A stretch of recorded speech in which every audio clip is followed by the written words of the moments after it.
Strictly Hopeful has joined us now. I mean, you looked tremendous on that, I've got to say. I cannot wait to watch this. Christmas Day, 4:40, BBC One. What made you sign up, Danny? I was driving in my car, and my friend next to me, when they phoned, was like, you've got to do it. You love dancing, go show out. Because normally it's like, you've got to come out yourself, and it's a bit intimidating. But when she said it, I was like, yeah, let's go do it. And I had the best time. It was awesome. Are you a bit of a groover anyway? You quite good at dancing? I've always enjoyed dancing. Have you? Always, yeah. Right. I got to say, right, and I've known Danny since he was about 14, 15 years old when he played for Wasps and he was coming through. Like, one of the most exciting stars in the world of rugby, Judy. And I don't know how much rugby you follow. But on the pitch, your movement, Danny, you're always a very special kind of mover. So I am not surprised you're doing this. Also, likes to get the guns out, likes to get the biceps. Oh, well, we've seen that. We've just... You know what I mean? That was uncomfortable for me, that No, bit. it wasn't. Wearing a waistcoat on live TV. Love it. It was... I had to get out of myself for that. I had to get over myself for that one. It was fun. I saw him taking it home, so I don't think so. You really did. How's he been to dance with? I mean, he's like a superhuman. He does everything for 100%. So he committed to that, even though it's a completely different thing than rugby. He did his well, and we had such a good time together at the rehearsal. As you can see, we were grooving and jamming. He has his own way of, you know, doing things, and he always wants to put Danny into everything. When I'm a very, you know, I'm kind of strict teacher, so I was trying to put it all together. But I'm actually happy because, like, we put out your personality. You've danced the cha-cha-cha, you've done amazing, and I couldn't be more proud of you. Yeah, it was awesome. Oh, I love these that. I love... So how will the Christmas special work then, Jovita? So, you know, we come on the show. We have only a few days of rehearsals. We have 4 days of rehearsals.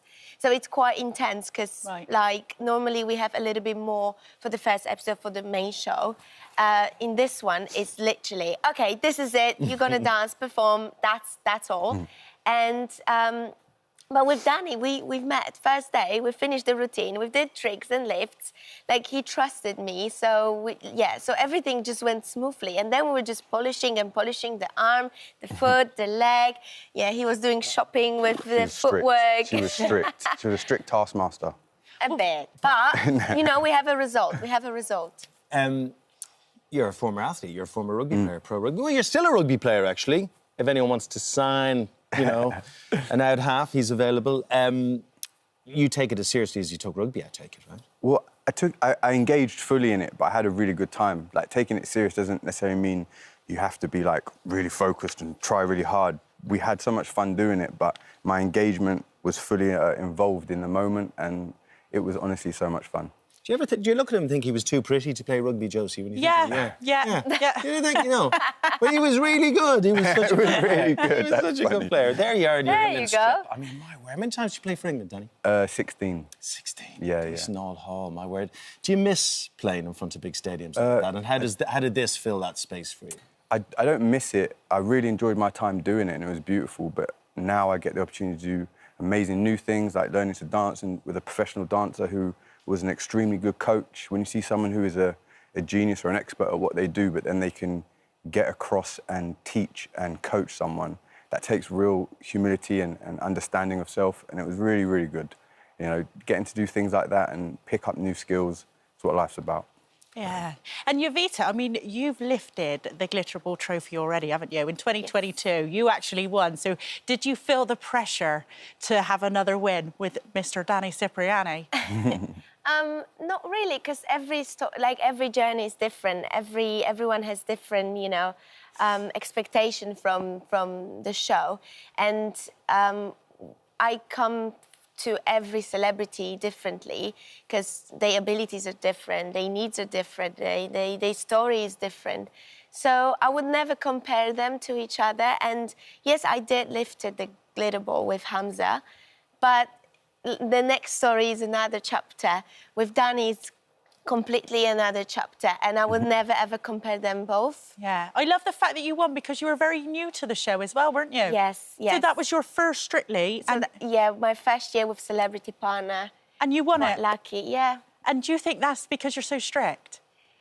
She's not strict. No, she's good. She's not too strict. She has a lot of fun with it. But like, if you're not pointing your finger, she'll let you know. If your toe isn't in the right position, she will let you know. I like the execution. We need to execute things. Yeah, execution. And if I see that you're capable of doing it, I would push you. See how her face changes. She's I love it. And I will push he knows. you. Yeah. He knows. He just knows straight He knows. When I turn it, he's like... You want a partner like that because, you know, you've got the perfectionist in you. You need a partner like that to go you know, the competition's tough. You need that perfection. Yeah, I mean, whatever the expectation is, again, like, if you just come and, you know, you want to enjoy and have fun, it's different. If you actually want to learn how to dance, it's different. So I think me and Danny, we actually combine two things because he really wanted to learn how to dance, like, properly, but also we had so much fun, and we put into our routine Danny's moves. So how open I was to put in the choreography your steps. She let me put a little bit There you go. Did you use this steely look much from the book? Didn't. Did you use the all ice look? I actually just said I wish I was smiling more on that front cover. Also, he was like, he didn't look at me. The last tip before we danced, I was like, now lift your face and just look at me and into camera. Did the performance surprise you? Very much. There you go. We're good then. That's fine. Have you read this book and did it surprise you? It's my Christmas gift, and Really? I'm gonna read it through Christmas when I go on holidays by myself. Good. With Danny. Danny, there's a lot in here. You revealed an awful lot, and I know created a bit of a stir. Any bits of it you regret talking about? How's life been since then? No, you fully laid everything bare, didn't you? Yeah, but I never spoke negatively or ill about anyone. The way that the tabloids decided to take snippets and create their own stories is a completely separate incident. When you read the book, you realise I only speak from my experience of what I felt like in certain scenarios because that's all I can really address. I've got nothing but love for people in my life that I've been with or coaches that have perceivably done me wrong. I send them love when I meditate at night because that's how I feel, because if I leave it there, I can be fully here right now. And Danny, I was in the jungle and I was expecting you to walk in any minute because you were so rumoured to go in. What happened? I just felt like doing the two-step, to be honest. Is that what it was? Cha-cha-cha, yeah. It was that or eating some bugs. Yeah. They had Farage for the shower There you go, scenes. you had Farage. What's the competition like then? For Strictly, the Christmas special. It's amazing. Go on. Can I just say, though, no one competed against each other. Yeah. We all picked each other up, and in doing so, I think you'll see 6 completely individual dancers. They were all so beautiful. Sally, Jay, Tilly, Dan, Keisha, everyone came out and just completely showed out. All the dancers were amazing. You can see why the show's such a success. From the inside out, everyone is beautiful on that show, and that's why it does so well. Oh, Lovely. Danny. And that's due to air at 4:40 on Christmas Day, so you've got something to look forward to. Lovely to have you on the sofa with us. Thank you very much. Good to see you both. Best of luck. Happy Christmas. Happy Christmas. And just in case he doesn't give you a free copy, there you go. Thank you very much. There you go. he might even sign it for you. Well done, you. I will. Thanks, Danny. I will. Thanks so much. Now.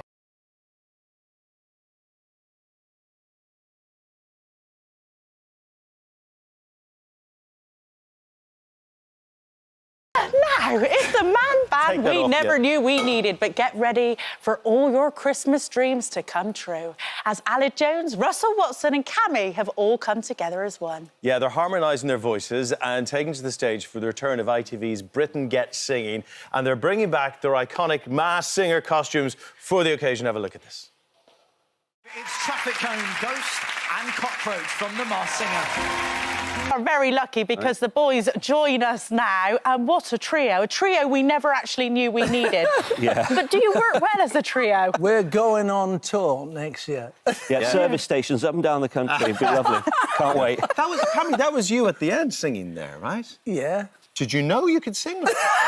Nobody did. I've only had 2 Christmas albums, but nobody knows I can sing, especially when I'm next to these two. These two are amazing. I was so lucky to sing with them, but I've ruined their careers now. That's it. So basically, he's the poster boy of the trio. Right, I thought so. So we got you for the looks and then you for your voices. Is that what you're trying to say? Thanks. Nice talking to you this morning. Anyway, happy Christmas, yeah?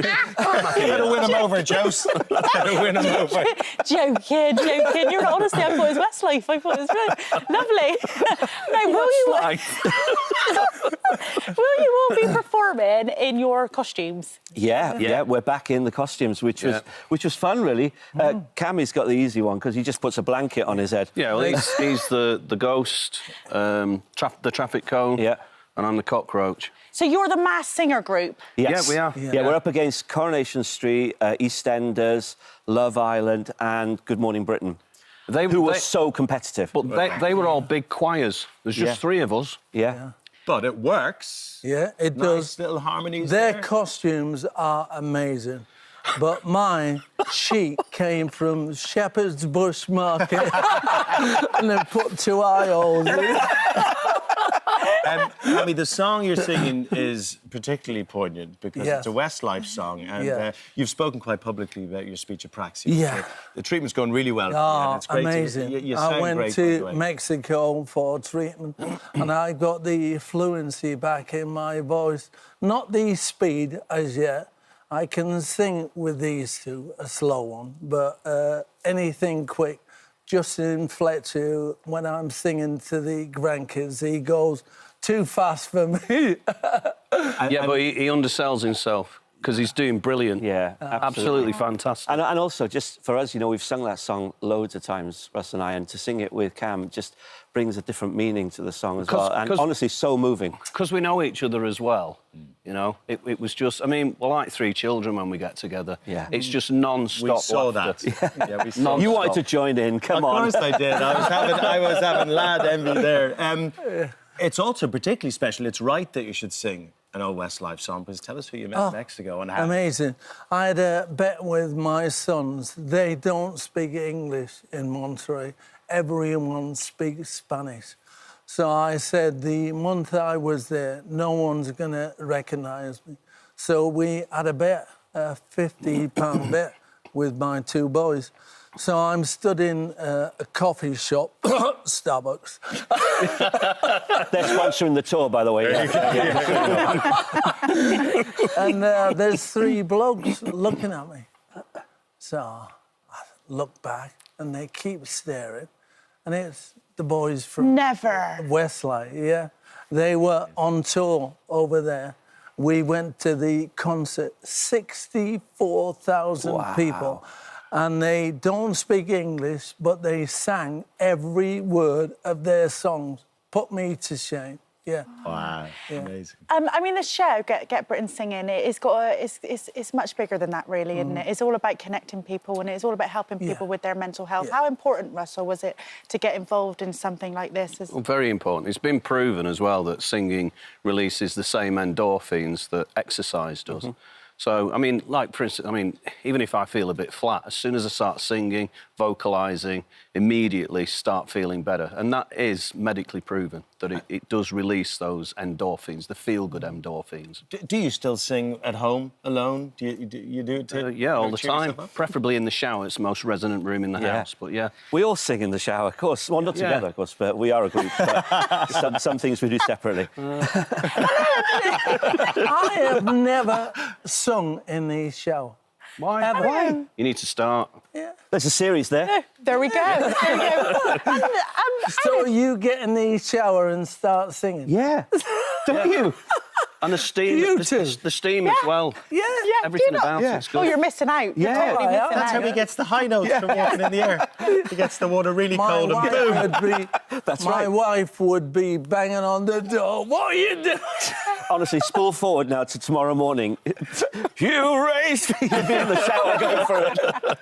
Alid, you've had a bit of a career change. Well, you've had another notch onto your career. Yeah. Yeah. Can you tell us what you've been up to? Well, I spent the year learning to be a celebrant, so I can now marry and do funerals and naming ceremonies. Somebody said to me, that, funny enough, that You Raised Me Up was one of the most requested songs that people use for funerals, and it was my singing. And it just got me thinking that I wanted to learn how to do it, so I've spent the whole year doing it, especially so I can marry a ghost and a cockroach. Bless me, Father. Do you do confessions? No, definitely not. Not with these 2.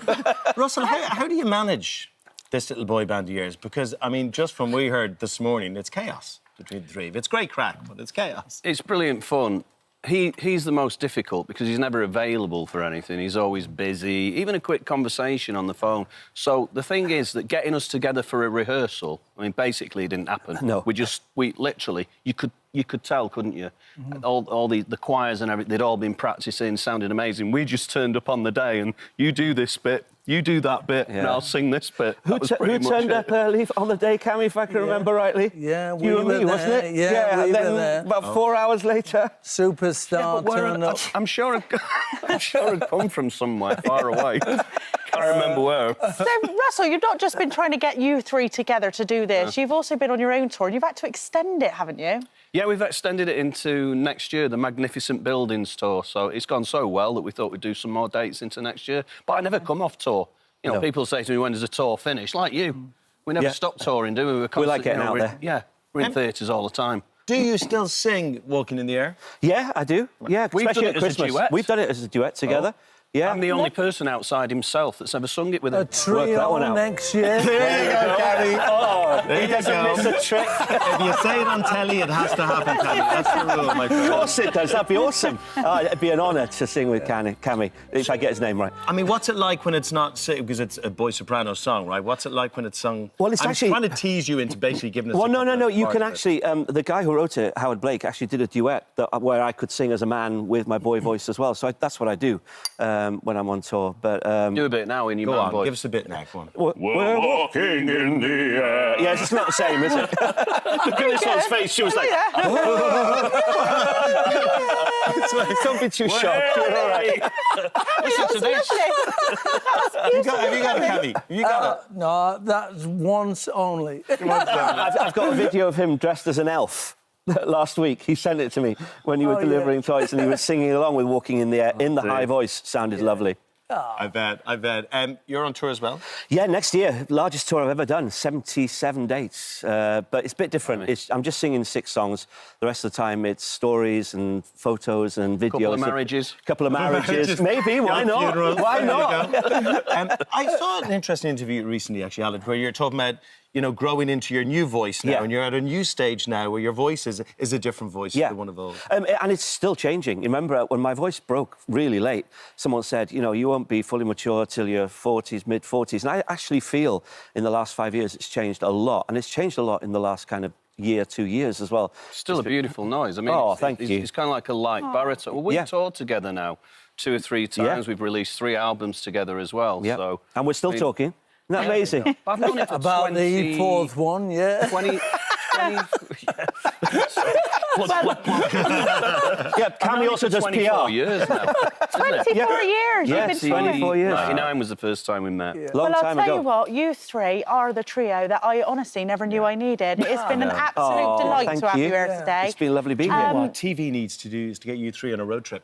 Oh, Honestly, yes. you have a great energy. I'd watch that. I wouldn't watch all of it. I'd watch bits of it. You'd watch the first episode anyway. And tonight, Get Britain Singing. It's Christmas Eve at 9 Eve, 9 p.m. o'clock. Yeah. at ITV1 and ITVX. There you go. Cannot wait for that, guys. Merry Christmas. And to you as well, Have a lovely. lovely one. All right, Thanks, well nice to done. see you. Just say, you look great. Cammy, you are jungle. It's amazing. you're always so charming. You really are. Did you vote for her, Cammy? No. Of course. There you go. He's such a liar. And Tony, of course, me pal. You can sort that out over the break, because that's Thank gone you, over guys. pretty good.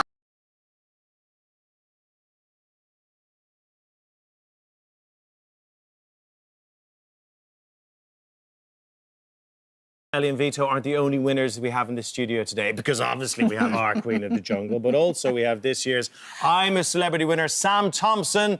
He's here as well. He's fresh and full of life, Josie. Before we chat to him, let's take a look at why you voted him King of the Jungle 2023. Cause every minute's like an hour, every hour's like a day, every day lasts forever, so what am I supposed to do?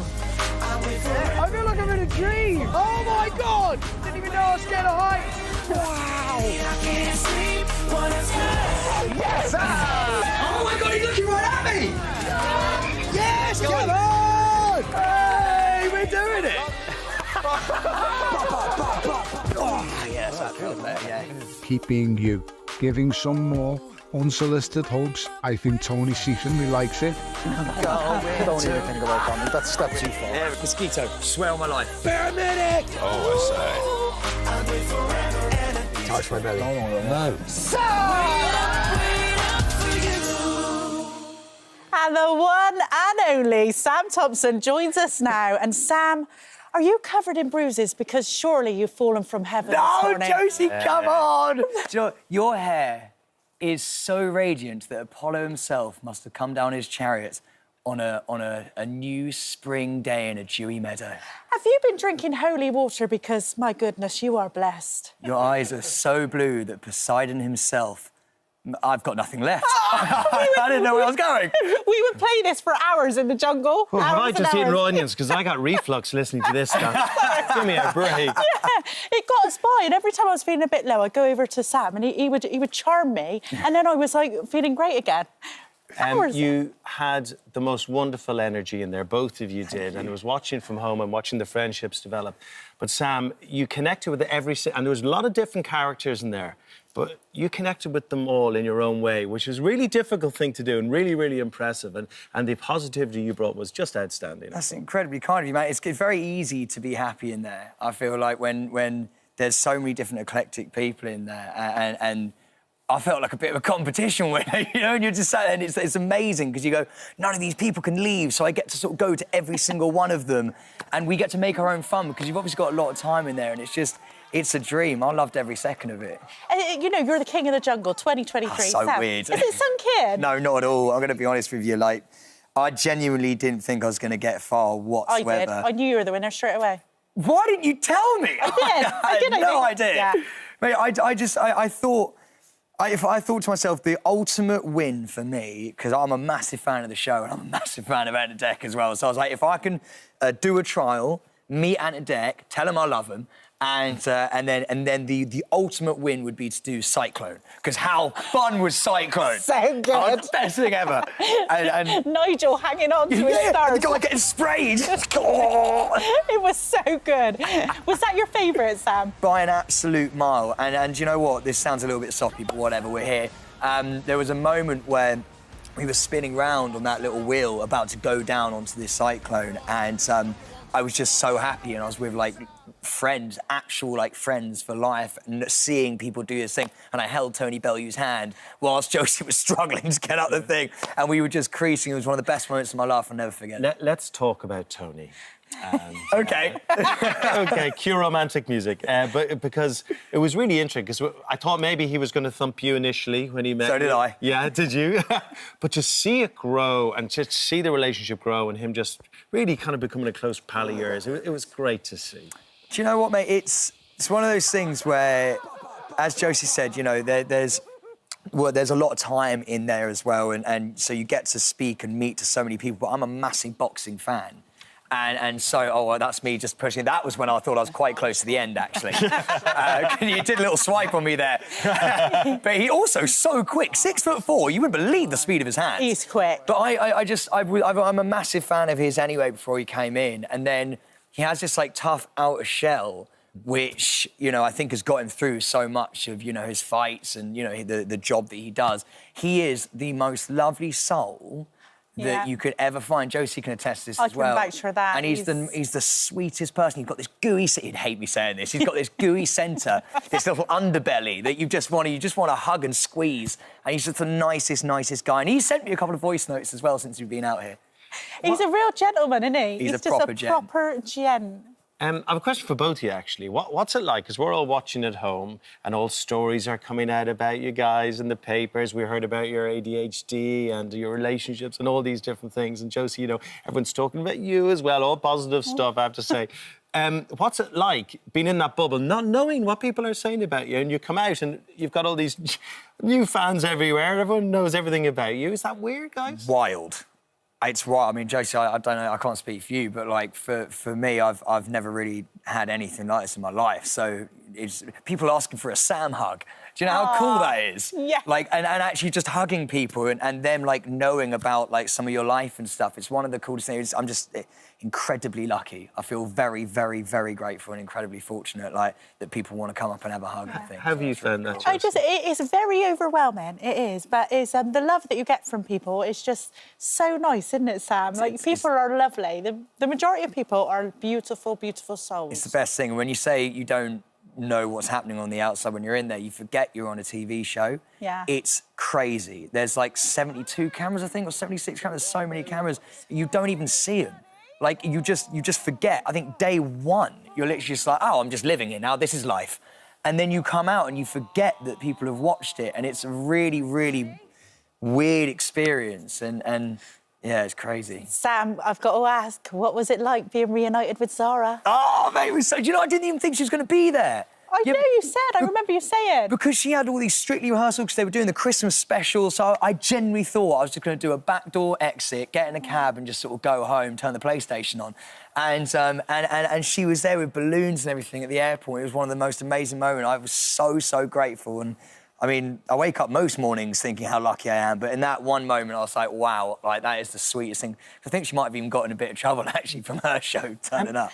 So, what was it like going in there knowing you had ADHD, no one else did, and knowing you wouldn't be able to hide it over the course of the show? You had to expose yourself like that. Yeah, I mean, for sure. It's one of those things. Do you know what? I didn't even know, as we just said, I didn't even know any of these things were going to get shown. I think it was Marvin. You, Josie, you were there as well.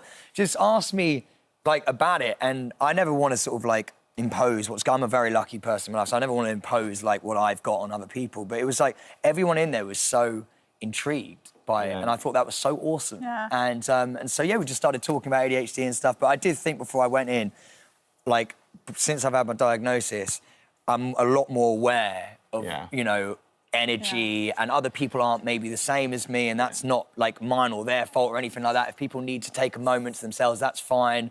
So, yeah, it was... I think you helped a lot of people, Sam. You really did. Sam, you have, and thank you. You are our king of the jungle. Thank you, well Sam done, Thompson. Sam. Thank you so much. Yeah.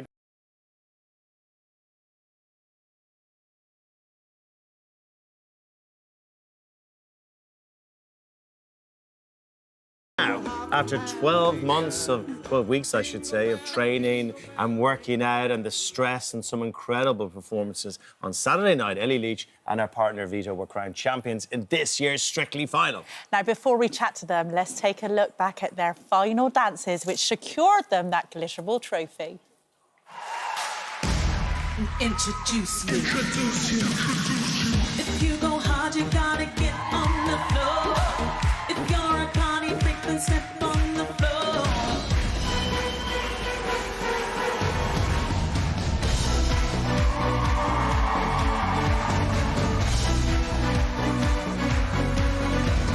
If this is just a beginning, my life is gonna be. The Strictly Come Dancing champions 2023 are Ellie and Vito!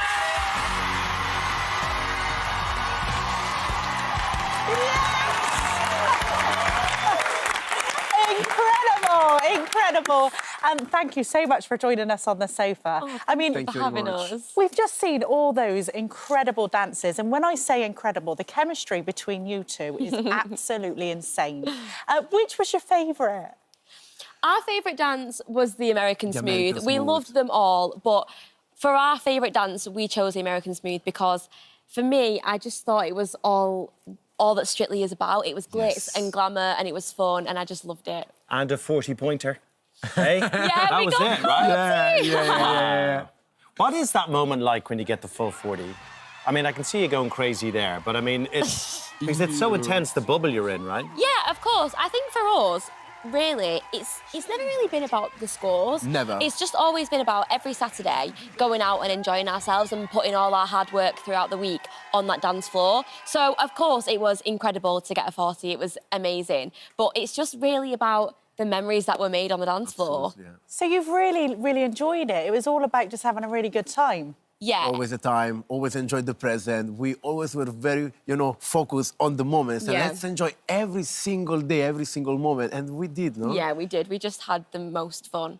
And Vito, I mean, last year you were in the final. So this year, did you think maybe I got a chance of actually winning this? Honestly, no, because we never put expectation, and not to myself first. And also we said, like, we don't not put expectation. Let's just leave everything and take everything as it's come, no? So, of course, I've been in the final, but it was a completely different journey, Right. They're also different and beautiful. And I said, this year, we never didn't say the word final before to get to the final. We never used, we want to win. Never, never, never. Because that is such a big family. And we said, all of us, if any of us win, all of us win together, So we were genuinely, just happy. Yeah, right. You got the trophy. Come on. Don't kid a kidder. No, obviously, we're amazed and we're so grateful to have won. But it really could have been anyone. Everyone was so incredible. It's interesting, looking at the lineup at the end there. I mean, I have to say the standard was very, very high this year. Talk us through that moment, because it's made for TV. It's meant to be dramatic and scary, waiting to hear the results.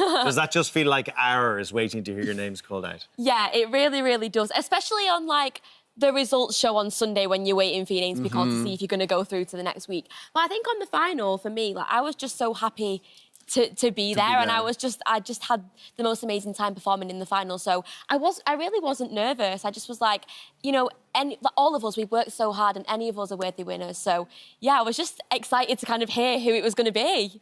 You did have a little stumble. Not that I really noticed it. How did you feel during that? Was it scary? Yeah, we'd done that lift so many times, and it happened exactly how it was meant to happen. So I was meant to come down like that. I was meant to land like that. Right. But it's just that when I got to the top, I had a little bit of a wobble, which obviously there's lights and there's people everywhere. And, I'm not a dancer. I'm not a gymnast. I was stood on his shoulders, literally stood on his shoulders. And 12 weeks ago, I never would have expected to do I actually thought it was meant to be like that. I didn't know it's about how you saved it, and and we can, go wrong. And I said mistakes makes us human, but it's how you stand up every single time, You literally were on my shoulder, I know. And I said, don't worry, just go for it. I will take you, I will catch you. Anyway, I liked it. It was like any Christmas party when someone's trying to do the dirty dancing move. You got a little bit of a wobble going on. I can relate. It's so intense in there, and I've lucky enough to be in long and see how you all do it. And you're in that bubble, you're training so much. How do you just suddenly stop? I mean, what do you do? I don't know how I'm going to feel. I really don't. This morning I woke up and I was like, oh, we've not got training anymore. It was like a really... Don't worry, I'm going to video call you. We can make a warm-up, like all family. I'm trying to have a break over Christmas and he'll be ringing me. Do you want to warm up now? We'll do a few... We can make a group warm-up, a group rehearsal, I have a dog at home in Naples. You have a dog. We can make a warm-up for the dogs. Yeah, okay, we can synchronize, you know what I mean? We don't really stop now. We keep dancing. Yeah. Guys, I got to ask, because the chemistry between you is magic, all right? We've seen you on that dance floor, and it was so beautiful to watch. Is there any romance between you guys? Is the rumours true or not? Honestly, we've just been having the most amazing time dancing, and we've built a really strong bond and a friendship that will last forever. Lovely. I wanted to say the word. I like that word. Oh, wait, bond. You wanted to say... We had a beautiful bond, a good bond. When you see a person and you connect, with a person straight away. I'm a very first impression person, And when we met, straight away, we had that feeling that we know each other since, long. Literally. Yeah, the first time. And you just, you choose the people. And I'm so lucky to have you in my life, because honestly, it's... 100% a romance. Yeah. 100%. No! Come on. No. Let's see it. Come on. You're lucky they got each other. When you got that special bond, you got that magic, and of course, and we've been through so much together. We've spent every day together for the past 3 months. So yeah, we're really, really lucky to just have that bond that we've got, and we'll be friends for life. And Vito, you'll be heading back to Napoli for Christmas? I go to Napoli. I'm going to eat so much mozzarella, and I cannot wait. I'm so jealous. My grandmother said already, the menu is so full. We eat lunch, half lunch, half dinner, in the dinner, during the night, in the morning. We don't stop eat the whole time. I mean, I'm going to video call you so you can appreciate also. What, so I can be jealous of everything that you're eating? No, but you also eat all the, the gravy. I will also be eating a lot. Yeah, Karen, her mom, does the best gravy ever, with the mashed potato. I mean, it'll be a feast over Christmas. Yeah. Yeah. And do you know what? Congratulations, Ellie, because you are the youngest ever winner on Strictly, 22 years old. Yeah. To have done that is absolutely incredible. So I didn't realise. My mum literally told me yesterday. She was like, you know that you're the youngest person. I was like, I didn't realise. Yeah. Well done. Well done. And you've been brilliant and so lovely every time you come into us. Thank you very, very much. Thank you very much. And have a lovely Christmas back at home. All right. Thank you. Thank you. Now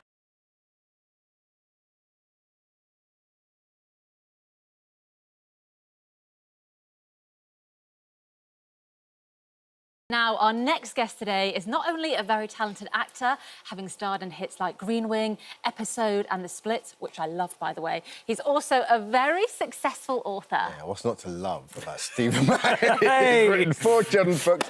The Great Reindeer Rescue is his latest, and here he is. Stephen, so nice to see you. Nice to see you. Oh, so tell us about the book. The book. Tell us all about it. So, one of Santa's reindeer, Blixen, I've forgotten the plot of my own book. Blixen has retired. Right. So Santa has got a new reindeer to join the gang, and he's called Dave. And Dave is very nervous and very excited, and he ruins the whole thing quite early on. And all the reindeer get scattered to the 4 corners of the earth, and Dave, the reindeer, and a little girl called Holly have to find all the reindeers and Santa to save Christmas. This is your 4th children's book? 4th children's book. Are they themed? Are they the same not. characters? So No, different characters every time? I didn't think... I looked at, like, what J.K. Rowling did with Harry Potter. I thought, I don't want that sort of success. I don't want books that children can come back to again and again. I want to write a whole new world. Also, my mind is so sort of flibbity-gibbet that I just, you know, I think of a whole new world and I'm off. So, but I've always wanted to write a Christmas book. I was going to say, is this the first one that's based around? First one. And I sat down in April and I put on some Bublé, singing Christmas tunes. I was going to say, how did you get into the mood? That's the only way you can do it, really. You turn the heating way down so you're cold. You put on some socks and, you know, winter socks. And, yeah, it's actually surprisingly easy to get into Christmas earlier in the year. I think because we're just sort of, in many ways as a country, we love Christmas, don't we? Defined by it, and that kind of Victoriana version, that Dickensian version of Christmas. It's probably quite easy to place yourself in there. Yeah. It's so wonderfully romantic and nostalgic. Yeah, it's ingrained. I mean, we've been literally every year. I mean, more than birthdays, because birthdays, something different happens every year. But Christmas, it's look at it. Yeah. I bumped into someone yesterday who puts their tree up on Christmas Eve and takes it down on Boxing Day. No, like, what's all the effort? What's the point of that? I just don't have the tree. She was very militant about that's all Christmas is. No, I've had mine up since the first week of November. Oh, you got now, that really? Whoa! I mean, that was a bit I'm suddenly with the Boxing Day lady. Wow. Okay. I mean, I really love Christmas. But so you've got 3 boys, haven't you? Yeah. Do they all read the books and give you their feedback? They do, and I sort of road test the stories on them. I mean, the books are for 7+, and my youngest is now 7.5. So I'm reading The Great Reindeer Rescue to him in the moment. As an actor, you think the great gift you can give your children is reading them stories. You know, that's what I do. I read. All I get is stop doing voices, Dad. Just read it. Because I'm doing all sorts of... And he's just read it. So the worst audition of your life. I know. It's like my worst, fiercest critic. My 13-year-old, I run the stories past him. So, we're going for a walk, and I'm like, OK, so I've got the reindeer doing this. What do you think? Yes. You know, so it's nice to bounce it off somebody, because it's a very solitary business. Yeah, and it must be a sort of lovely progression, because when your 13-year-old was younger, you must have read him the stories, and now he's sort of in on the editorial. Well, the first 3 books, the heroes were named after my 3 boys. So the hero of the first book was Jack, and then Frank, and then Harry. So, so now Dave, I'm going to have another child and call him Dave. It's got to be done. It has to be done. You've really weird not In case my wife's listening, that's... It's a girl. Oh. What we got to do. Still go have another Dave. kid. Yeah, that's it. Called Dave. And you work closely with your sister on these, Yes, don't you? my sister, my very talented sister, Anita, my little sister. Yeah. She's a year younger than me. She illustrates them, and brilliantly as well. And it's a joy, because if you told me when I was a kid that we'd be working together, I'd have laugh for a month. But it's such a treat, because we're brought up in the same house, same sense of humour. I don't have to explain anything to her. And the books are basically me. I write funny adventure stories, and I'm trying to make Anita laugh. Anita and my children, that's the goal when I'm sitting there writing. So nice. I say that, but of course I'm It's such a lovely... such a lovely different discipline to acting as well, isn't it? Where... I mean, it's such a collegiate business, acting, so... Well, acting, you're interpreting something. Yeah. You're given a script and you're interpreting it on the stage or on the screen, and that's great. And it is, like you say, you have all sorts of people you're working with, and it's all those brains added together and creativity. Yeah. Writing a book, it's just the blank page and it's just you, and there's sort of pluses and minuses because you're creating a world yourself and it's all your own work, and there's something exciting about that. So it's nice to... I like moving between them. After a few months of writing, I'm very happy to get back on set and film. You're such a good actor. Oh, I really love watching you. And the thing is, when you first started out, you sort of got these comedic roles, not by accident, but almost like one after, sequentially, almost one after the other. So did it take a while for you to then convince the casting agent that you can act straight as well? Well, I started in the theatre. I did 5 years, and I played all sorts of, young romantic leads. But then as soon as I started doing telly and the camera got, because in the theatre everyone's quite far away. As soon as the camera got close to me, they were like, comedy, you're doing comedy. Yeah, you're not playing any, you're not kissing anybody, you're just... but then, yeah, I mean, The Split was an absolute treat to do, to play a part like that with such, dramatic heft to it. And a lawyer, I trained as a lawyer originally, so it was interesting. It was like, here's what I could have won, the life I could have had if I hadn't, changed direction. So do you like kind of being able to flip-flop between the two, or do you see yourself going in this direction now? I still see myself as an actor, first and foremost. Yeah. But it's funny the way, life leads you down all these different paths, and I do a painting show on Sky, Portrait Artist of the Year, and it's a lovely show, which I enjoy doing, and I'm writing books, which I also love. So it's nice to do new stuff. Yeah. And I'm very lucky to still be finding things that I want to do that are new and that I give a go. To me, that's you constantly feel like you're reinventing yourself, and that life is open, offering up challenges. It's the greatest privilege you can get, isn't it? Absolutely, So... And I saw Stephen a couple of years ago on A Christmas Carol at the Old Vic Theatre, and it's honestly, I urge anyone to go. Your year was the best, but I urge anyone to go. But would you go back and do some more theatre? I mean, that was unbelievable, wasn't it? It was, yeah. The music was incredible. Also a great story. I mean, Scrooge is one of those parts. You never play a character that transforms as much as that. You spent 3/4 of the play, absolutely the most miserable, guy in the world, and then suddenly you transform. That was a treat. And the music on that show, Christopher Eccleston's doing it at the moment at the Old Vic. And this looks like there's some theatre later this year, next year, yeah. Oh, nice. So that'll be good. That live interaction is important. Yeah. And there's a sense of occasion going out and to do a play every evening. Yeah. Must be amazing. Best of luck with it, my friend. Thank you very much. Again. Thank you. The Great Marine Rescue, Stephen Mangan, is out now. Thank you. Thank you.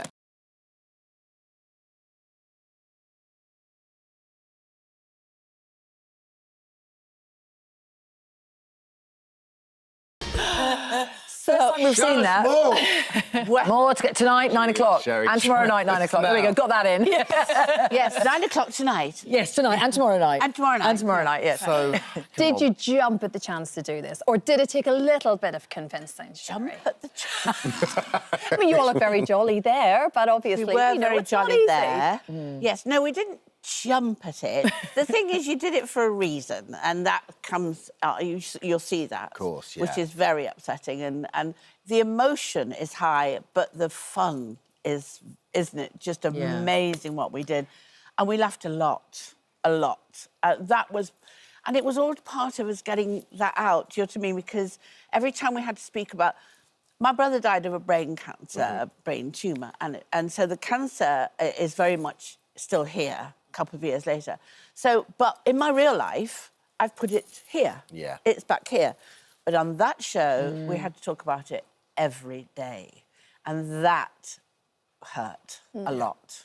So that was the pain.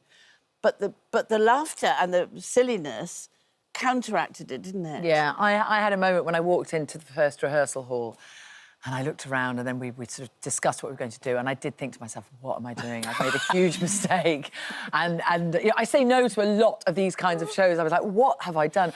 And then after the end of the first rehearsal, and once we were into our first experience, what they do really cleverly is they chuck you in at the deep end and you do things together to build your yes, sort of... we did. You did lots of team bonding and building. What did we do? What did we do? We swam, we did cold water swimming. No, I didn't. You didn't. I did with you, the painting. The body casting. The body casting, yeah. So all sorts of stuff to make us feel comfortable being naked with each other, first of all. And then also to try and eke out who's good at this and who's good at that and how can we support each other with our different weaknesses and strengths, and all the rest of it. And as Sherry says, the whole point of this show is to raise awareness. We all have a different cancer story. I had breast cancer. I was diagnosed 2.5 years ago. Your brother sadly passed away from breast cancer.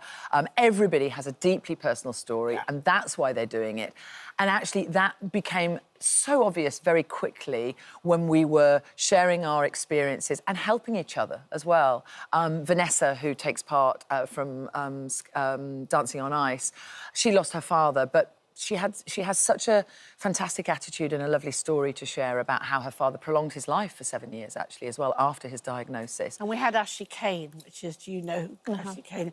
That destroyed me completely because of an 8-month-old baby is like, you wouldn't ever get over that. And he didn't. So And what he hasn't. did, no, he hasn't. No. But they're having another baby, aren't they? So, but he jumped from planes. He walked up every mountain, and he said, I can't do it. And he has this silly beard, and he said, I know you hate my beard. I went. And he said, but my baby, it's the last thing my baby did was hold on to my beard. And she said, I can never now get rid of it. Sure. Yeah. And so the stories are beautiful, beautiful stories. And I think that's the thing, it touches everyone. Everyone has... 1 in 2 of us will face a cancer diagnosis in our lifetime. That's the big thing about this programme. It's to build awareness about health and prevention and screening. And I read, when I was reading, 1 in 4 cancers are preventable, which I had no idea of. Yeah, 40% of cancers are preventable, and that's 40%, is it? That's my that's really sort of my messaging that I talk a lot about throughout the 2 shows. Not because I'm shaming people and blaming people for a cancer diagnosis, because it's devastating, and I'm not saying every cancer diagnosis it's your fault, and that we can also guarantee that we won't get cancer. Yeah. But there are certain things. For example, if you have type 2 diabetes, you're twice as likely to get liver or pancreatic cancer. And you're also much more likely to get other cancers like bladder and breast cancer as well. So there are other chronic illnesses that are on the rise, unfortunately, around the world. Globally, in the Western population, we are overfed and undernourished. Nutritionally, we're eating in a way that we haven't done before. We're putting our bodies through so much more that we haven't done before. Artificial lighting, not being outside, not walking enough, maybe not doing the exercise, maybe having a few too many burgers in the week, or the fast foods. And again, I'm not saying this gives you cancer, but over a lifetime, these bad habits and this new modern lifestyle that we've embarked on is having an impact on our health. It is, and the one thing I wanted to say was that grieving is the hardest thing. Yeah. And people don't know how to... I don't know, for a couple of years now, I just cry all the time. But you have to help somebody. You have to teach them how to grieve and how to miss somebody and know they have gone, but, it's just having those memories and being able to know how to grieve is one of the hardest things in the world. Well, the thing is, what you've done is what everyone I know, myself included, has been, which is you box it. And you put it there, and you go, never how am I going to again. get through the next 6, whatever months? Yeah. And that's all you think about. And all you do is you bring it forward, and then you just cry. Yeah. And you think, no, listen, stop that. Yeah. We've got to find a way through this. Let's maybe not leave it at the back. Yeah. Maybe bring it here so you can share that with people. I mean, I try to, but I can't cope at all. I don't cope well at all. And I think this show I hope, out of this, the brain tumour charity is so wonderful, and I'm hoping that this will make people realise just how much it's needed, how much you should talk to people if you have any problems. I mean, no one knew my brother had a brain tumour for 9 months. Yeah. And then you find out. And that mental health aspect, the trauma of a cancer diagnosis or dealing with grief, that's something that's not spoken about very much as well. No, it is. Huge impact on our health. Thank you, because we could talk honestly for I know, it just goes on, doesn't it? It does. 9 p.m. tonight, Monday night, and tomorrow night. Well done, ITV1, ITVX. Thank you. Thank you, guys. Thank Thanks for giving you.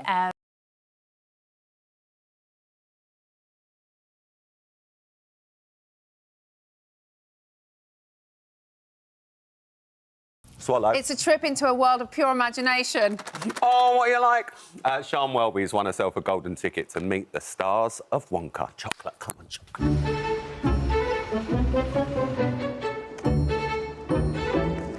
I've got the golden ticket! I've got the golden ticket! get to interview the cast of Wonka. Oh my God, let's go! I've actually got the golden ticket. It's a real golden ticket. I've got the golden ticket. I'm here. Yes, this is it. Guys, I got the golden ticket. There it I got is. the Wow. golden ticket, which means I get to interview you if that's okay. Okay. Yes. Sure. Fabulous. You can't get a shop without selling chocolate, and you can't sell chocolate without a shop. No daydreaming. What are we gonna do, Willie? I absolutely love the movie. It's proper Christmas magic. It's something for the whole family. For those excited to get to the cinema and see this, what can they look forward to? A lot of joy, a lot of sincerity. Just a great holiday film, full of great laughs and Mr. Bean and Yeah, I mean, that's true. yeah, and a great origin story for this character we all love, Willy Wonka. I mean, it's a story from all of our childhood, isn't it? I have to ask though, guys, like there was sweets and chocolate obviously throughout the entire film. Yes. Did you ever get to eat any, and was any of it real? Yes. Really? I mean, yeah, Most of it was real. most of it was real. Really? Yeah, we ate chocolate. I mean, I ate a lot of chocolate because I was doing like take after take after take. But Probably more chocolate than I did. but we also swim in chocolate. Was it dangerous at all? Like, as in, do you have to be a good swimmer? It wasn't dangerous. We just squat, but it wasn't the whole time, of course. So yeah, like thighs of steel. Thighs of steel. You wouldn't think of shooting Wonka, but you emerge. You both came out ripped off the back Ripped. of it. Ripped. Was that real chocolate or was it just That like was brown real water? chocolate. It was real chocolate. That was real chocolate. No Yeah. way. First time we shot it, it was like, in fact, the director said to me, Paul, he said, you know, you should like taste some of it towards the end of the shot. And then when I did, and then somebody from behind the camera was like, no. Don't You don't want that toxic stuff going in your body.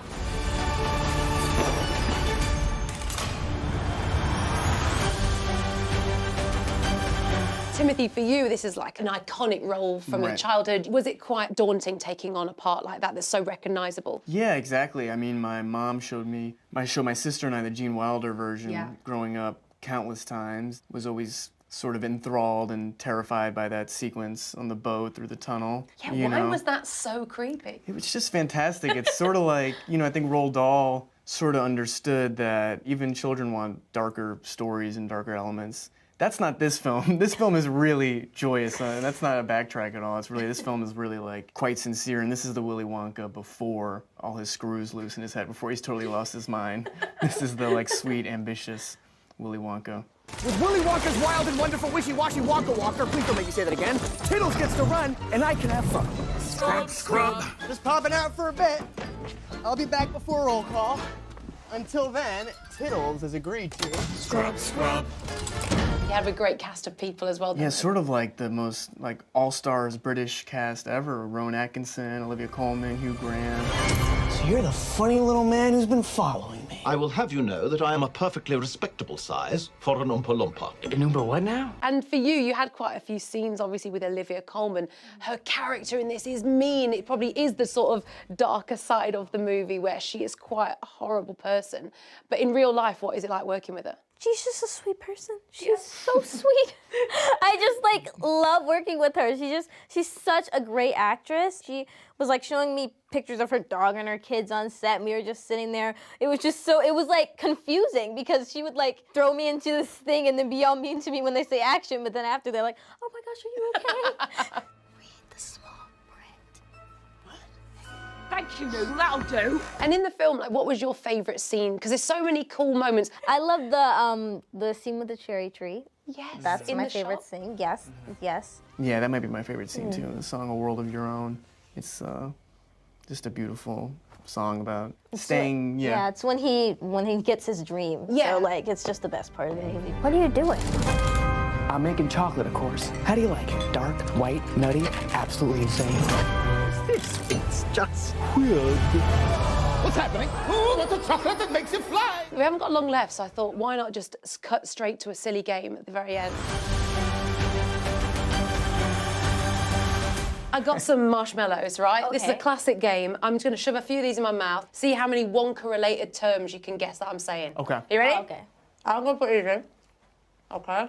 I'm not going to put these in. Okay, ready? Here we go. Yeah. Oompa Loompa. Oompa Loompa. Mrs. Scrubbit. Mrs. Mrs. Scrubbit. Willy Wonka. Willy Wonka. Willy Wonka. Noodle. Noodle. Noodle. Slugworth. Slugworth. Larry Chuckle. Larry Chucklesworth. Wow. Okay. Kayla on fire. Because Because you said Prince Ali. Wait. I'm hearing Timothy, but maybe I'm wrong. Timothy. Chalamet. That was a stretch. That one was a stretch. I don't know how you got that, Kayla. That was amazing.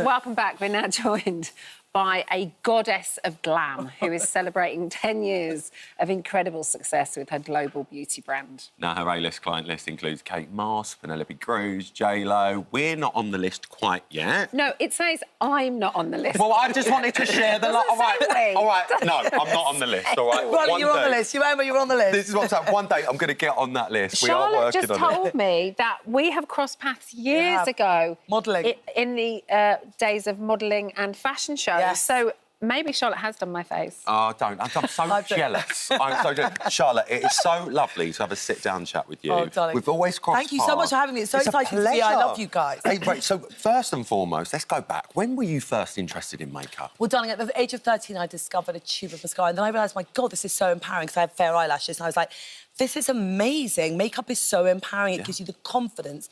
And anything in life that gives you confidence is amazing. So that's really kind of where it started. Then I went off to start working with Mary Greenwell, who I met, who was, you know, Princess Diana's makeup artist and the first supermodel hair and makeup artist, Linda, sort of Claudia, Naomi, all of that. Yeah, exactly, there she is with me. So I went off and started assisting her, you know, in all the fashion shows in London, Paris, And she was doing Milan. everything, wasn't she? Everything and everyone. She's the first super hair and makeup artist, really. I mean, super makeup artist. Yeah. And so then I started working with her, and that's where it really all began, And then you were very much ingrained in the fashion world, and you were running shows yourself, weren't you, and designing the makeup. Exactly, then I went on to have this amazing career, you know, arguably the world's #1 makeup artist, where literally I kind of, you know, was on a plane permanently from New York, LA, London, everywhere, kind of doing every celebrity, every red carpet, every cover of Vogue, every cover of Bazaar, every cover of...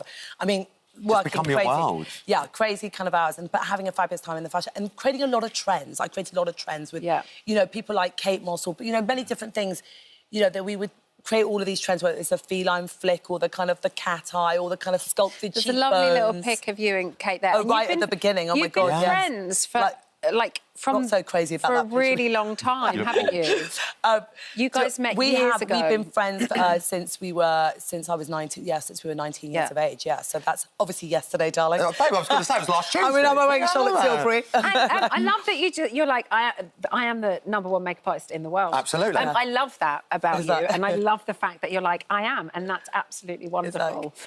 But to get you here, you've obviously, you've got to have confidence in what you're doing, right? And you have done so much, and you've worked on so many shows and done so many magazines, because, as you've said, you've been around so much makeup and so much product. What was it that made you go, do you know what? I want to put something else in there as well, because there's a lot out there, isn't there? Absolutely, and it was an overcrowded space. Oh, it's the hardest market. As people would say, it was overcrowded. How are you doing a makeup brand? And I said, because actually, as an artist, I was really frustrated with a lot of the formulas out there. They kind of went patchy, they went blotchy, they kind of made people look... The powders made people look dustier and older. And I had worked as a creative director for a lot of luxury houses, so I knew... I worked with the scientists on really innovating, and I'm still today innovating a lot of amazing product. I'm putting a lot of skincare products into the makeup. And I saw this kind of gap in the market where people would say to me, oh, but you work on Jennifer Aniston or Penelope Cruz or whoever it is. And I, you know, came on, and I can never look like that. And actually, I really wanted to democratise makeup, because I think everyone is gorgeous and everyone is beautiful. And everyone deserves to look and feel like the most beautiful versions of themselves. And celebrities just understand that. I see people when they sit in my chair, and that empowerment it gives them, that makeup, that confidence. And actually, we're all insecure as human beings. But if we can wake up in the morning and put a bit of makeup on and get rid of any tired bags. I mean, darling, you and I have been up since 5 a.m, you know, and it's Christmas and whatever, and going to parties, and you just sort of put on a bit of makeup and you can just banish all of that. And if you look good, you feel good. And that's the most important thing. What you have always done, I mean, and I want to say thank you, you've always been so inclusive with the brand. You know, guys, girls, trans, everyone is included in the Charlotte Tilbury umbrella. And you've finally been recognised, I think, as something that is so fantastic. The Special Recognition Award at the British Fashion Awards. Thank you. Well award, come on!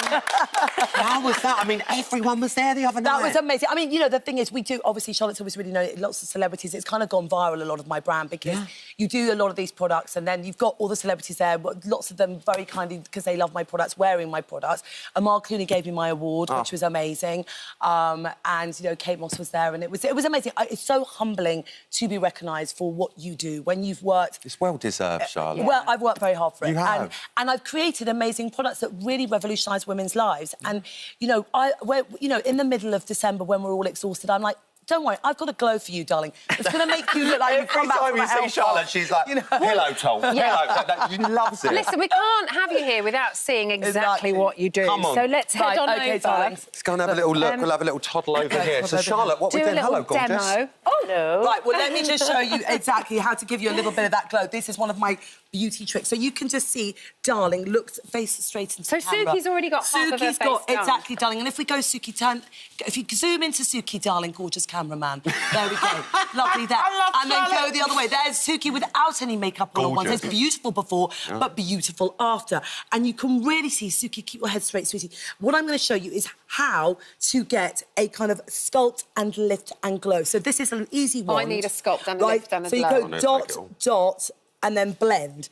And this, literally, just can tap it in with your fingers and makes you look like you're dripping in candlelight, you smoothed out your pores, your fine lines, anything, and you just look absolutely kind of lit from within, as if you just come back from a health pump. Exactly, the light catches the cheekbone and gives you that lift and sculpting effect. Then you take this and you just put it down. This is with my celebrity trick. Down the centre of the nose, pop that on there, a little dot at the end, and that's a little nose lifting trick. Again, if you want to brighten up your eyes, you just put that in the inner corner of the eyes, and that just opens up the eyes, and that's really kind of, you know, people think that kind of, you know, having sort of wide apart eyes, and this is under the eyebrow, that little lift trick. That really kind of gives you a much kind of bigger, brighter eye. Shapes it, lifts it. Oh, you know all the tricks, sweetie, darling. Nothing past you. Don't wake up like this, I tell you. I know that you have a full face of Charlotte Tilbury. I love you, Rylan. I love you, Rylan. He might actually have more makeup than you. I mean, darling, I know. We were doing all the tips earlier, exactly. You had all my products out. I love you. Suitcases of Charlotte Tilbury everywhere. So this, OK, so I'm going to show you how to this. Now, close your eyes. Look, with the ones, I wanted to make makeup easy to choose, easy to use. So this is for all the mums at home, everyone. This is just one slight wonder. Look at this, darling. I'm just getting my finger, close your eyes, darling, dripping it across the eye like that. Easy peasy. No makeup artist needed, but open up your eye, darling, and that's just going to lift and brighten and give you bigger, brighter eyes.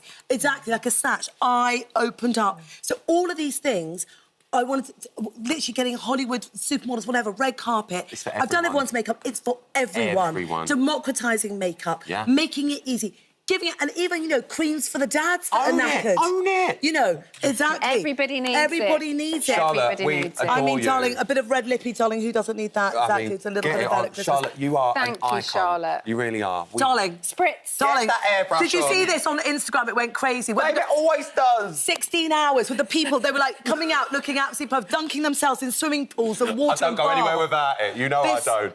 And then I'll have a spritz. Go on, let's have a little bit. Flawless. Set me up. There I am, I'm set. Flawless, darling. There you go. Gorgeous. Oh, come on. Oh, no, Charlotte, yeah, you've we got to have adore a bit. you. All day. Oh, it smells Thank you so much for Party all coming night, in. stay all day. We I love you guys. Thank you. Mwah. Don't leave it so long. No, I'll be back. Do you mind? Tomorrow, No, just darling. I'll be on the stay. sofa. You'll I'm be not all leaving. right. What happened? I'll be like Charlotte, elf on the you're shelf. good.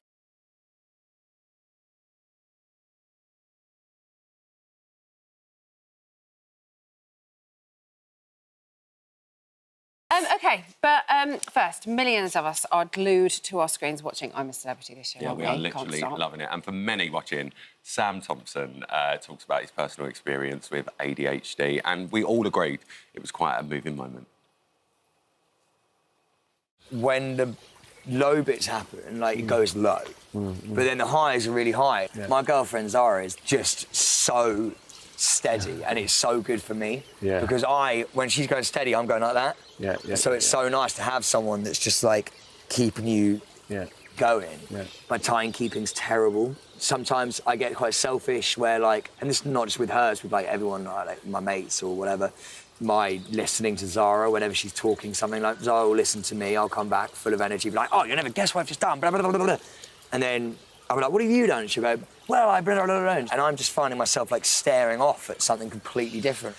He's doing so well in there, isn't he? He's amazing, isn't he? Yeah. Joining us to talk about Sam's jungle journey is his partner, Zara McDermott, as well as Dr. DAcampo. Morning, ladies. How are you both? Really good, thank you. Really Zara, good. how are you? Oh, I'm just excited every single day to sit down and watch I'm a Celeb in the evenings. It's just an absolute highlight of my day. And honestly, I think so many other people's as well. Yeah. We've loved him on there, haven't we? He's We had been him on Celebrity Big Brother. fantastic, yeah. We loved him in there. But to see him in the jungle, it's just been, I don't know, it feels a lot more raw. Yeah. I think he's grown a lot since Big Brother as well. And I think, you know, he's now 31. He's come such a long way in, like, personal growth. And I think seeing him open up about his ADHD has made everyone, especially all of his family and me, just so proud. Yeah. I think it's such a difficult thing to talk openly about because there's so many personal struggles that go alongside ADHD and a lot of kind of like self-confusion. You know, why am I not like someone else, you know, who looks at me and thinks, why can I not listen like you? You know, why do I not think like you sometimes? But there's so many beautiful things that come alongside ADHD, and I think that we've seen that in the jungle. And There's seen also his a lot of energy. stigma attached to it as well, isn't there? Which is why I think that chat that he had the other night with Josie and Marv was so nice. It was stunning. To kind of hear somebody talk about it so simply.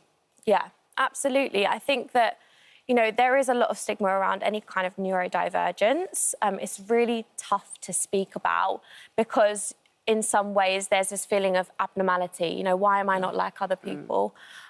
But really, I do think that it's such a beautiful thing as well. Yeah. It is. It's my husband also has ADHD, and I think it's probably, we didn't know then. He was only diagnosed a couple of years ago, but I think that's probably part of what drew me to him because he was so charismatic, and I think part of that is linked to ADHD because Sam is very much that way as well. Like, he seems to be such a charismatic person. Well, we were talking about this earlier. I mean, Sam was diagnosed later on. Only last year. This year. Matt was diagnosed later on in life. I want to bring Dr. Nigat in. It's lovely to see you, by the way. Hi.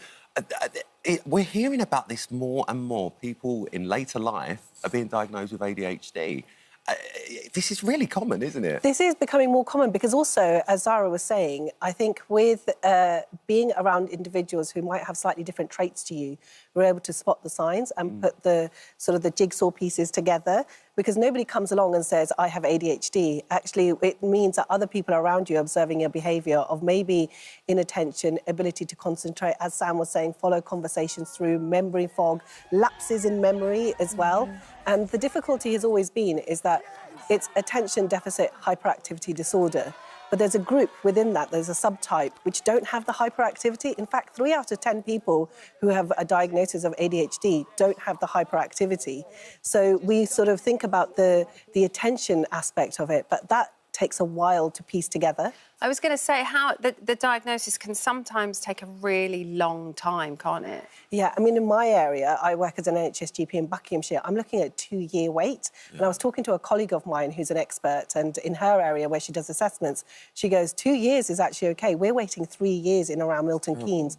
And it is absolutely terrible. The reason is because this is it's not a new area of medicine, but it is an area that people are becoming more aware about, the stigma and the taboo. And I suspect the shame is decreasing as well.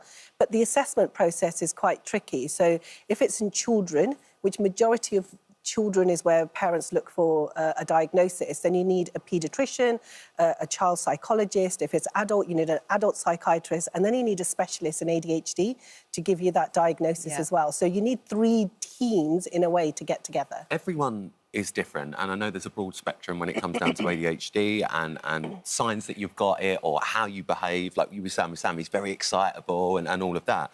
But, I mean, the other morning we were talking, weren't we, and we saw a clip on the show of when Sam was cooking and everyone was like, calm down, Sam, calm down, Sam. And I don't know, it just felt a little bit uncomfortable because... Let's have a little look at it and we're going to talk about it. Great. Sam, you need to concentrate Come now. on, mate, yeah. You were doing very well up to You've now. got all the meat now, mate, so let's... Slow that out. Oh. Right, OK. Sammy, calm down, mate. Calm down a second. Okay, Let's have a little moment. Sam, Calm down. Put the meat down. Let's Because you all know what's just going to relax. happen. Put the meat down. The thing is with Sam, when he gets into these situations like this, he gets quite excited. He's like a little puppy. It's not good, Why don't you cook the meat yourself? No, I'll let him. Let Sammy have a go. Fred, what are you talking about, mate? You're not concentrating. I'm very much concentrating. Just do it You're round not. here, Sam. Just come and You're do it. not concentrating, Sam.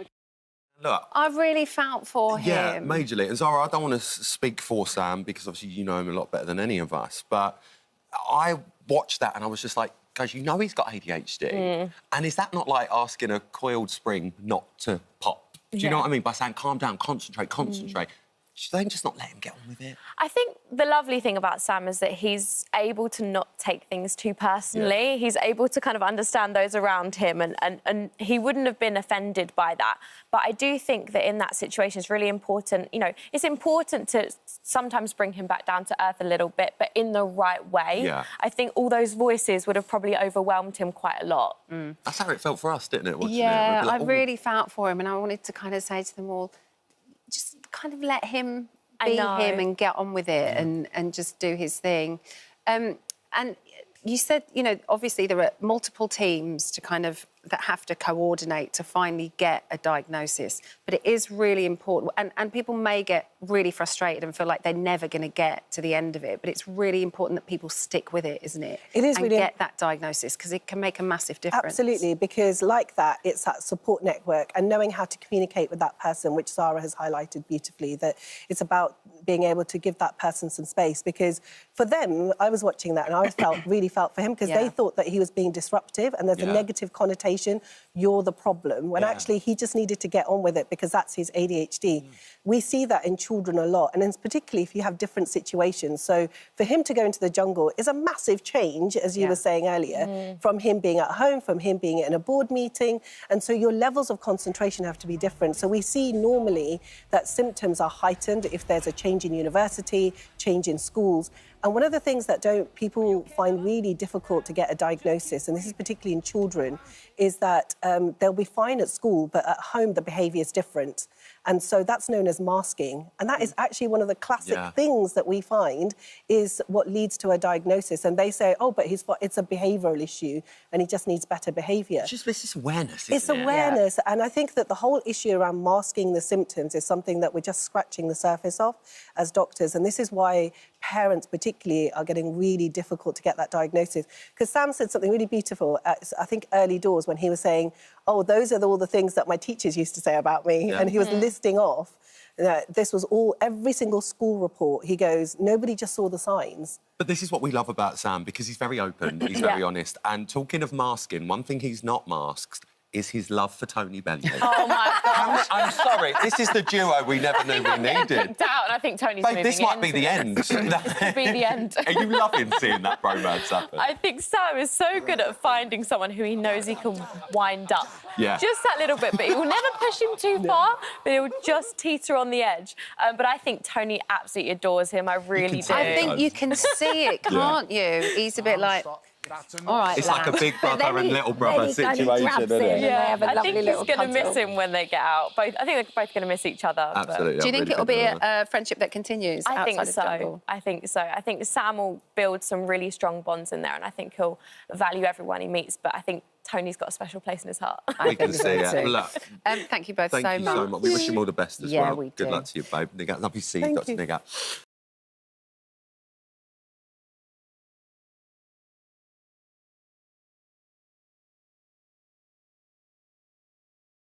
Our next guest, he's dominated our TV screens for over 2 decades, whether as Peter Kay's partner in crime, a dating show, a matchmaker, or a sports car fanatic. But now, after an 8-year hiatus... What? I know. Paddy McGuinness is returning to his stand-up comedy roots with a brand-new tour, and he joins us now to tell us all about it. Firstly, I feel like I haven't seen you for ages. Hello, Pad. I know. You're Hello, right. you two. Lovely to see you. This is a lovely sofa to be on. This is what it's all about. Two of my favourite men in telly. This is brilliant. We should have been in a Wetherspoons for this, Jeff. Well, do you know, looking at the Wetherspoons, firstly, what's the challenge? Basically, you can use the Wetherspoons app, right? And if you say what table you're on and what Wetherspoons, anyone from anywhere in the world can buy you stuff and send it to your table. I'm all over it. Innit? Secondly, he said he did a Jaeger bomb there. Yeah. That's not a Jaeger bomb he's just done. What was it? Well, a Jaeger bomb, as I remember it, I had a night out with Dermot O'Leary. I'll pick that name up. Yeah.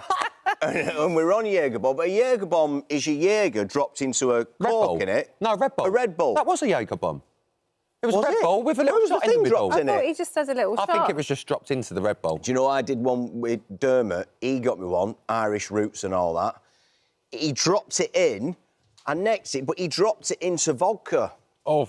Oh. Exactly. You don't get none of that when you see him on the telly. Oh, lovely fella. Nah, stomach can steal that one. Absolute animal. But anyhow, The enough of off-camera my drinking Dermot. tales. Enough of your drinking tales. Talk to us about going back on tour. So, why have you waited 8 years? Well, the money's run out now. Yeah. So it took about 8 years to spend it all, and I'm like, oh, got to build it back up. So, weirdly, writing a tour and putting one on does take a lot of your time. And when we had the breather from Top Gear, I've been planning it for a long time. Yeah. And I went, there's a window there now. So I start it next year, but towards the back end of next year. Then it goes into 2025. Because you're always writing stuff down. You're always making notes of things and what have you. So, yeah, I've finally gone, right, let's get out there. And what's lovely is people getting in touch saying they see me on the last one. Yeah. They're coming, you know, it's like a little bit of nostalgia and what have you, but I can't wait. So did you stop? Because literally, well, I mean, I was going to say there's a minute, but it's 8 years probably, that you're just on everything. Well, you're all over the telly. You know what it's like with telly. Yeah. It takes up a lot of your time and what have you. And like I say, if you're doing a tour, you've got to invest in it. Yeah. So telly kind of took over it, but I always liked comedy. I'm always kind of thereabouts around it. And then I just thought, right, I'll get back out, and I've got a lot to talk about. Oh. Well, Pad, this is... Oh, I've got a lot to talk about. It's been 8 years, isn't it? It's been 8 years. So where'd you start? Where'd you start with what you're thinking, well, how am I going to open this tour then? Well, before I started, like, there were no TikTok or anything like that, or Twitch streams, that's the thing. Yeah, I remember that. Exactly, Twitch, yeah. Well, that was an affliction back in the day, but no, it's like a Twitch thing. So there's all that, but it's just basically life, getting a little bit older, looking at the world now, how it's changed. Just the usual. Builders. Yeah. Oh, they get a very special mention. Why wouldn't you? Yeah. Builders. And let me tell you, Paddy knows a thing or two about builders. I actually called him so that he could... Do you remember? Oh, yeah. I was like, I need to get my drive done, and I don't want anyone to rip me off, so what do I need to be on the lookout for? And he was like, oh, 18 milli, and all this stuff I didn't understand. Well, that's the thing with builders and all, because this day and age, you expect to have your trousers undone a little bit, and you can live with that, but it's when it's too much, it goes beyond. But that's where I can really get into that on stage and what have you. But Emma does this. And you were a builder? Yeah, I used to do that back in the day. Emma gets in touch with you about every 10 years. And so it's like a moment, you go, oh, Emma Willis off the telly. What have I done now? And it's usually for something. So it was like... but I never thought it'd be like, can you help me lay me drive? Yeah. So that's what it's come to. Do you know why I asked Paddy? You trust him? Right, there was two things I asked Paddy about. I asked him about car chargers. Yeah. And I asked him about driveways. Are you not charging Because, hold on. I should be doing Hold on. He worked on a car show. No, I asked him about electric cars. I wanted some advice. Yeah. And I asked him about that, and I thought, if there's anyone that knows about it, it's Paddy. We got and you then fixed up with he it. had put something on social media of him laying his own drive, which is then why I laid it for purposes of the camera, and as soon as the camera stopped running, I went to mates, carry on. Now you carry on, darling. While I have a Jaeger bomb with Dermot O'Leary. Do you practice your new material? I know you obviously do, like, runs before. Yeah. Do you practice it on friends and family? Yeah, I do it, but I never tell them. Because I think if you say to someone, I'm going to make you laugh, it never works. So I kind of secrete it into conversations. I try to see if it gets a reaction, and then you go away and scribble it down and what have you. And then getting towards the tour, I'll do warm-up nights and everything else and what have you. But it's terrifying. Are the tickets on sale or anything? Is it there's a link, a pre-ticket sales link, which is on at the minute, because I've got a lot of people asking they want more shows in Manchester, Ireland. We're looking at Bolton, my hometown. That's not on there yet. Liverpool. That's not on there. But yeah, I'm trying to squeeze them in. I want to do them places, but we will do. So there's a pre-ticket sales link, which means you guarantee the ticket, and then the general ticket sales go out this Friday. And surely this is going to roll on. Can we come? Surely. Of course you can. I'm doing the Palladium in London. So we'll come now. Emma a driver, Alison Hammond got over there. She wants Midlands tickets. It was only advice I was after. Whatever. Exactly. We love you, Pad. We'll be your warm-up practice audience. I feel as though you're wrapping this up. Yeah, we are. I'm bored, to be Scandalous. honest with you. Absolutely scandalous. Do you know who you can blame? Gok Wan. Yeah. That's who you can blame. Always. Where is it? He's there. Done. What are you doing? It's his fault. About to do fashion, I just want to pull you up on something. When you did the Poppers dress, I went, brilliant. But when you pulled the jumper, I thought, nothing's coming out of them. There would be enough room, Paddy. No, God. Paddy, you do the stand-up, I'll do the fashion. This is exactly what's happened.